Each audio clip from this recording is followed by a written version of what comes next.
جی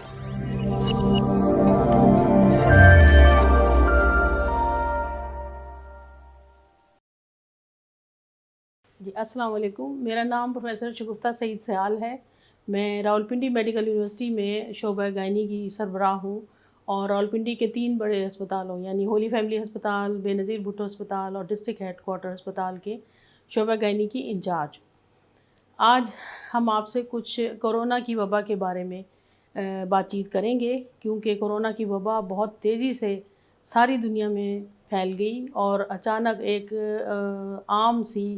سانس کی بیماری جو ہے وہ اتنی زیادہ بڑھ گئی کہ وہ اس کی وجہ سے اموات ہونی شروع ہو گئی۔ یہ سلسلہ چین سے شروع ہوا اور پھر امریکہ، برازیل، اٹلی، اسپین اور مختلف ممالک میں پھیلتا چلا گیا۔ پاکستان بھی اس بیماری کی زد میں آیا۔ آج ہم آپ سے پاکستان میں خواتین اور فیملیز کا کورونا وبا سے بچاؤ کی احتیاطی تدابیر کے بارے میں بات کریں گے۔ سب سے پہلی بات یہ ہے کہ کورونا کی بیماری کا بہت زیادہ تعلق اس بات سے ہے کہ ہمارے ہاں جو فیملیز ہیں وہ ایک کمبائنڈ فیملی سسٹم ہے، یعنی کہ وہاں پر میاں بیوی، ماں باپ، بچے سب اکٹھے ایک ہی جگہ، زیادہ ٹرینڈ ہے کہ وہ ایک ہی جگہ رہتے ہیں۔ اب اس صورتحال میں کورونا سے کس طرح سے بچا جائے، اس کے بارے میں ہم آپ سے آج بات چیت کریں گے۔ سب سے پہلے ہم اس میں مختلف رشتوں کی بات کر لیتے ہیں کہ کون کون سے رشتے ہیں جو زیادہ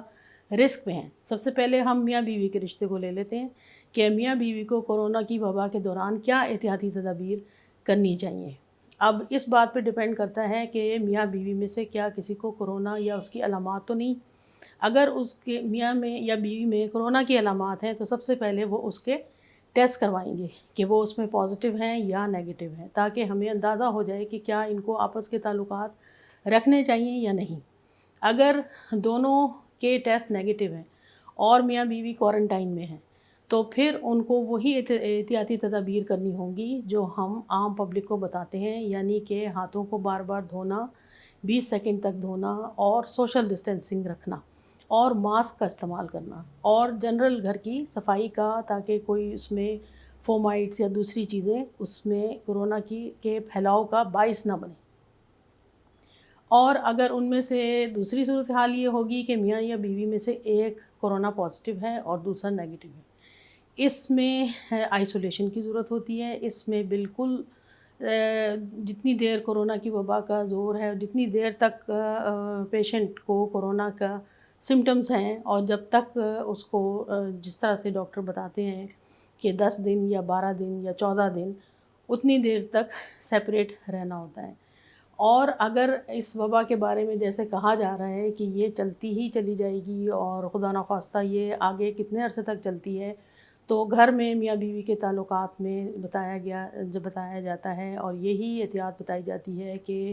ان تعلقات کے دوران ماسک کا استعمال لازمی ہے، اور اس میں یہ تعلقات جب تک یہ خطرہ ہے اس میں منیمم کر دیے جائیں، کم سے کم یہ تعلقات رکھے جائیں، اور کم سے کم وقت کے لیے، کیونکہ یہ سانس سے، سلائیوا سے، اور آپس کے کلوز کانٹیکٹ سے، اسکن کانٹیکٹ سے بھی ٹرانسفر ہو سکتا ہے۔ اسی طرح بچوں کے لیے بھی یہی احتیاط ہے کہ کیونکہ ان کی بھی قوت مدافعت کم ہوتی ہے۔ خوش قسمتی سے بچوں میں یہ اس طرح سے دیکھنے میں نہیں آیا جس طرح سے ینگ لوگوں میں اور جس طرح سے اولڈ ایج گروپ میں یہ چیز دیکھنے میں آئی ہے، لیکن احتیاط کے بارے میں یہی ساری جو جنرل احتیاطیں ہیں ان کو فالو کرنا ضروری ہے۔ اس کے علاوہ دوسرا جو گروپ آتا ہے وہ ہے حاملہ خواتین۔ حاملہ خواتین کا سب سے بڑا جو سوال آتا ہے وہ یہ ہے کہ کیا یہ وائرس میرے بچے میں منتقل ہو جائے گا؟ تو اب ماؤں کی جو احتیاط ہے وہ وہی ہے جو جنرل احتیاطیں ہیں، یعنی کہ کلینلینس کا خیال رکھنا، صفائی کا خیال رکھنا، ہاتھوں کو صاف رکھنا، ماسک کا استعمال کرنا، بار بار منہ اور ہاتھ کو دھونا، وہ جنرل ہیلتھ میں جس طرح آئے گا۔ اور پھر ڈائٹ کا جیسے بتایا جاتا ہے کہ آپ اپنی قوت مدافعت بڑھانے کے لیے ایسی ڈائٹ استعمال کریں جس سے آپ ہیلدی اور اسٹرانگ رہیں۔ اس میں مختلف غذائیت کا ذکر ہے، مختلف غذاؤں کا ذکر ہے جو کہ حاملہ خواتین کو استعمال کرنی چاہیے۔ حاملہ خواتین کو ویسے بھی ڈائٹ کا ہم پلان بتاتے ہیں کہ ان کو کون سی میڈیسنز لینی چاہیے، کون سی غذا لینی چاہیے، کون سی میڈیسنز لینی چاہیے جس میں زیادہ آئرن ہو، جس میں زیادہ وٹامنز ہوں، جو غذائیت سے بھرپور ہو۔ تو